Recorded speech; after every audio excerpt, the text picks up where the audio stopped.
Hi everybody, and welcome back to Lost Genre Reddit Stories. This post is from the subreddit Relationships, and it's by user Oh No Nudes. Guy, male 30s, I used to work with, got a bunch of nudes off my phone and is threatening me and my boyfriend, male 24, with them. What do I, female 23, do? A few months back, I worked at a distribution center with this guy, Sean. We were friendly, I guess, sat at the same table on breaks since we had orientation together. It wasn't just us by ourselves either. Another woman we'd started with also sat with us, and I'm much closer to her. She, Dana, actually ended up in a friends with benefits relationship with him. But anyway, I no longer work there, and Sean quit a few months before me, so I hadn't even thought of him until now. Aside from the coworker mentioning hooking up with him, certainly hadn't talked to him. Last night, I checked my message requests on Facebook and had a bunch of them from him. He's sent me tons and tons of pictures from my phone, all nudes I sent to my boyfriend, even some I hadn't. You know, they're not your best, or you realize they're not as sexy as you thought they'd be. My only saving is that my face is never visible in anything I take of myself, and I have no identifying features or tattoos. I'm not worried about them being released to the general public. I'm worried about them being sent to my boyfriend, which he's threatening to do if I don't send more. Granted, I don't want my family seeing them either, but my family honestly wouldn't care. They'd be pissed at him. Honestly, I'm terrified my boyfriend won't believe me. I can't show him the conversation, but Sean phrased it in such a way that it looks like I'm a cheater. For example, he started off the messages with, "Oh, I see how it is. You don't want to talk to me anymore, so you deleted me." Then he sends a picture of my breasts and asks me to send more like that, baby. And goes on and on about he loved me dressing up for him and sends quite a few pictures of my lingerie. I don't know if I even sent them all to my boyfriend. Usually I'll take 20 or 30 and my boyfriend will only get 5. I begged him to stop, asked how he got them, and he kept replying that I sent them of course, and I'd send more unless I want my boyfriend to know about us. So that combined with having pictures even my boyfriend doesn't have looks really bad. Even though it's pretty obvious all the pics were taken together. As for how he got the pictures, the only thing I can think of is before he quit, I left my phone on the table one break. I had the lady we work with text him to get it since our department was at the opposite side of the building and he was next to the break room. He did get the phone for me but left work early and took it with him. I only got it back that day because he was taking the coworker home. My phone was locked, but when I got it back, it wouldn't turn on because the battery had been put in backward. He said he couldn't figure out how to turn it off. The power button is on the back, so I didn't question it, and took the battery out. All of my pictures were on my SD card, so I'm guessing he popped it out and copied them. It wasn't encrypted because I'm dumb. All of my videos were also corrupted after this, but I didn't connect that then and didn't even notice until Christmas. I don't even know if I mentioned any of it to my boyfriend because it wasn't a big deal at the time. I don't remember him ever using my phone, and I'd notice if someone was on it too long enough to copy 200 pictures. I've been with my boyfriend for almost 4 years. We live together and he works the 3rd shift, so he's gone all night. Sean knew this because I talked to him and Dana about how I hated our schedule at work because I was working the only times he was off. So of course, Sean mentioned that in the messages, how he came over at night while my boyfriend was gone. I need to talk to my boyfriend about this as soon as possible, but I don't know what to say. I don't know why Sean is doing this, why he waited so long, nothing. I know this is also probably a legal issue, but I want to talk it out with my boyfriend before pursuing it. I plan to let him read the messages, but I don't know what else to do to prove it. Man, OP, this sucks. Sean is a scumbag. And you're right, you need to talk to your boyfriend, and I would be absolutely honest about it, about everything that's happening. Since your whole conversation with Sean is in the message request section of Messenger, then it's sure that he's not a friend of yours. And you can probably see the whole message history and see when it started and check the timestamps. Now, I don't know how your boyfriend would react, but after 4 years of being with you and living with you, I'm guessing he would trust your word over his. But just in case he requires any more information, just offer him everything that you have. Now, after your boyfriend has heard everything and is on your side, you go to the police. I don't know if you need to take like a redacted printed version of the chat, but the thing is, it's identifiable that it is him and that he is threatening you. And hopefully that would be enough to file charges against him or something like that. And what about you guys? What would you do if you were in OP's shoes? Let me know in the comments section, and now let's move on to the community comments to see what they said. An unknown number says, people who blackmail are normally not very intelligent. They rarely think through how easy it is to prove nowadays. 1. Cops. He will get wrecked, especially if you have SMS conversations. It won't really even be funny. Dollars to donuts, he has done this to someone else. Boy's life gonna change. 2. Tell your boyfriend. Yes, it looks bad. It will look worse if it comes from him. Make sure he knows these pictures were from him. If they are similar, it should be easy. 3. To be honest, I don't handle crap like this well. Last time someone tried to blackmail me with some private information, I told them flat out to do it. 9 out of 10 times they look like the a-hole. Seriously, you are going to out me to a bunch of coworkers? Who is the bad guy there? By guy who gets outed or the guy that does it? I would much rather deal with the fallout than give some a-hole the satisfaction of knowing they had control over me at all. I wanna comments, please, says, cops first, then your boyfriend. Not only for the legal reasons, but because if during the conversation you tell your boyfriend I've already called the cops, then he is much more likely to believe your story, because why the hell would you call the cops on yourself? As far as the conversation, sit boyfriend down, hand him your phone and printed phone records and ask him to hear everything you have to say before he reacts. Explain that you are terribly afraid he won't believe you, but here are your phone records, here are the screenshots, here are this man's lies. I already called the cops and you're so desperately in need of his support and trust. Storminator says, whoa, this is a very serious crime and invasion into your life. You tell your boyfriend what has happened and receive his love and support as the victim of extortion and harassment. Then, the two of you go to the police with any evidence that you have of these crimes happening against you and get your ex-coworker charged and convicted of the offenses that he is committing. I'm sorry that you have to go through this, but if you take the right type of action now, you can prevent this guy from ever bothering you or other girls again. Additional information from OP's comments. I planned to go to the cops, but I wanted to tell him first. I have screenshots of everything saved for that reason, but I really don't know what to say to my boyfriend. Also, for some reason Sean has pictures of my boyfriend's penis, which I can't think of why I'd be sending the guy I'm cheating on him with penis pics. Guess some people do that, but hopefully that helps even though I feel horrible about that. There are also no new pictures, which my boyfriend has gotten new ones. Okay, and that's all the information we got from the first post. So the community majorly says, call the cops, tell your boyfriend. So now let's move on with the update to see how this story ends. If I could afford to, I'd buy all of you go to the cops commenters a beer. Thank you all so much. Heart. After I posted, it sunk in what a big effing deal this is. I broke down and gave everything to my boyfriend after getting about 5 comments from you. He was pissed, but fortunately, I didn't even need to prove myself. He immediately jumped to overprotective boyfriend mode and said we were turning my phone in.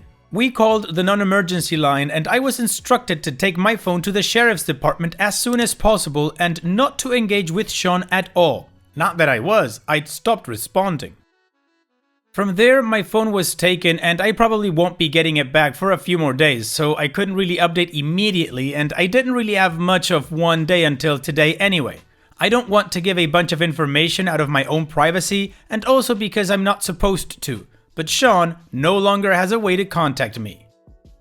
His phone, laptop, and his wife's phone were taken when he was arrested today. Yeah, dumb crap is married with 4 damn kids. He's also been arrested for assault twice, so I'm super thankful we went when we did. I don't know why exactly his wife's phone was taken, except the phone was also in his name. I was told it'd be at least a week before they could go through his computer or verify how he got the images, but as of right now, he hasn't denied anything. So it's obvious this isn't something that's going to be over and done with by next week, but I'm not scared anymore.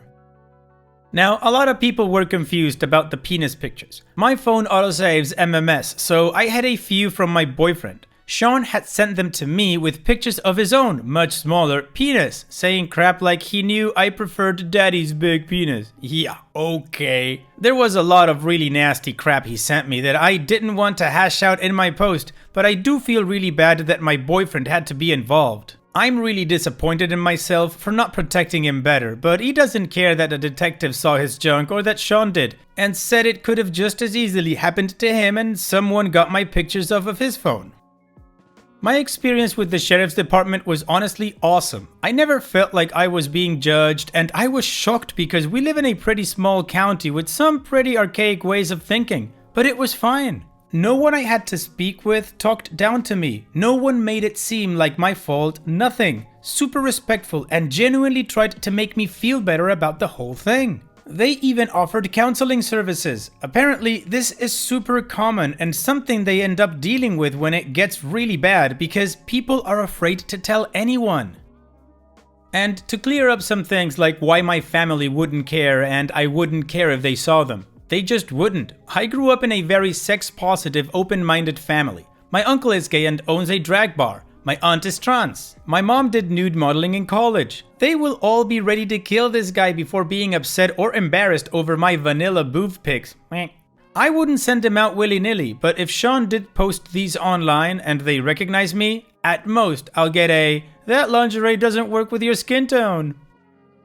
Also, I reached out to Dana and she said she didn't even know he was married, but that he'd been really pushy about her sending him news. Now, there's still an investigation, there will be for a while, but he used his own Facebook that isn't private, provided a lot of personal details, etc. They didn't just show up at his house on my word. Anyways, that's it. Thanks again to all of you.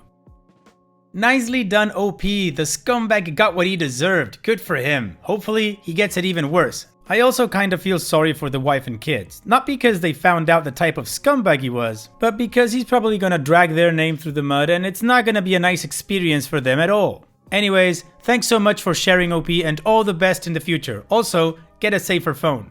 And now, let's move on to the next post. This post is from the subreddit Malicious Compliance and it's by user Chick with an Attitude. Ex-husband backed out of his agreement, ended up costing him so much more in the long run. My ex-husband and I had a great divorce. Even though he cheated on me after 12 years and 2 kids under 4, I really wanted to do things differently than my parents did during their divorce. I never said anything negative about him and tried very hard to defend him when the kids got upset with him. I even extended invitations to the woman he left me for so she would not feel uncomfortable with me and we became friends. She was basically their stepmom, so why not include her in everything? On holidays, we all had one big dinner, he and her and me and my boyfriend. This made everyone comfortable and the kids never had to choose one side or the other as we were all on the same page. It was such a great relationship that when I had back surgery, I recovered at his house and she cooked for me. He and I were coaches for the kids' basketball and baseball teams, and I helped at their wedding 13 years later. This was not easy for me as he moved to another state to raise her children, leaving me to raise our sons on my own. She quit her job when they got together and I had to return to work to support my kids. But I needed to keep the resentment and bitterness away from my kids.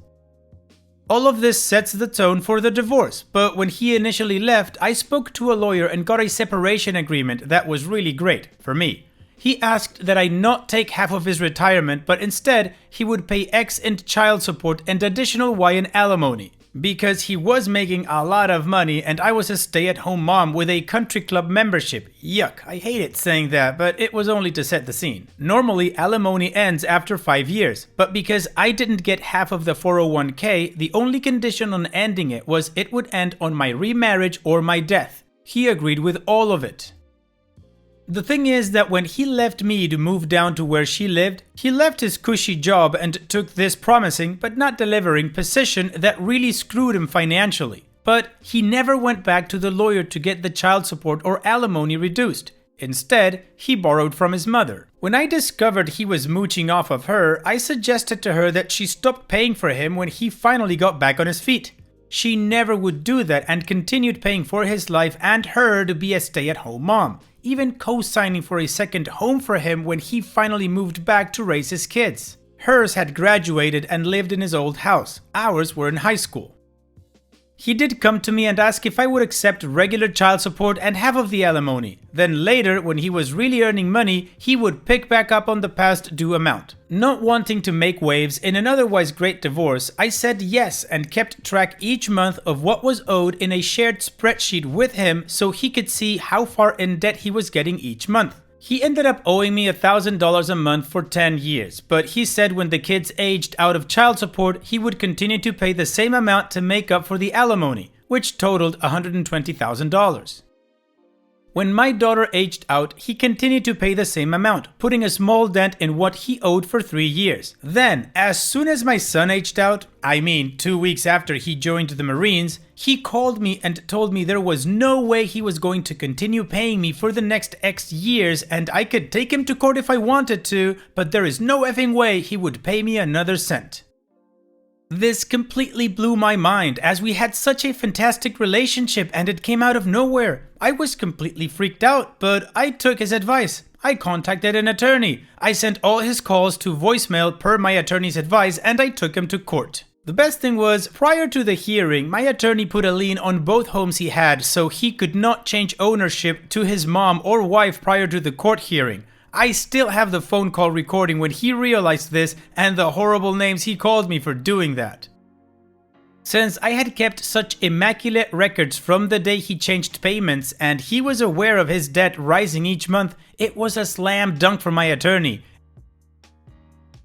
Instead of making small payments for a few years, he had 30 days to pay me $120,000 in full. Unfortunately, the kids now have to choose which parent they visit on holidays, but that was not my fault. I was willing to continue as is and not put any strain on the family relationship. And for those who are wondering, yes, he did cheat on her 2 times before they got married. But she had quit her job when they got together because she found a sugar daddy, so she had nothing to fall back on and nowhere to go, so she stayed with him. Since we were friends, she shared this information with me as I would understand what she was going through. OP's edit. I got my money on day 29. No other payments will be made. Edit 2. I think the reason he went crazy on me was his mother refused to pay anymore when my son aged out. But I explained that he owed a crap ton of money in back pay. That's when he said, "If you think I'm making payments to you forever, you're effing nuts." She had been paying his child support for 10 years because he never went back to a great paying job, even though he could have. Yes, I went to work after separation and have a great career. But my income is still 1/4 of his when we were together because we moved every 3 years for his career. He wanted me to stay at home when the kids were born. Thanks for all the awards and for the nasty DMs. I'm okay with you calling me horrible names because you don't matter to me at all. Well, OP, he told you to take him to court and you took him to court and the cleaners. Well done. Maybe he learned too late in life that he shouldn't be a mommy's boy. Thank you for sharing, OP, and take care. And it's that time that we've reached the end of the video. I hope you enjoyed today's stories. I really did enjoy reading them to you. So if you did, then don't be shy and go ahead and give the video a like. And don't forget to subscribe or even share this video with people that you might think will enjoy my storytelling. Also, if you have the time, go down to the video description and check out all the links I have for you, from our Discord community to my channel merch. And finally, I'd like to say thank you for watching. It really means a lot to me that you enjoy my videos. And having said all that, I'll see you guys in the next video.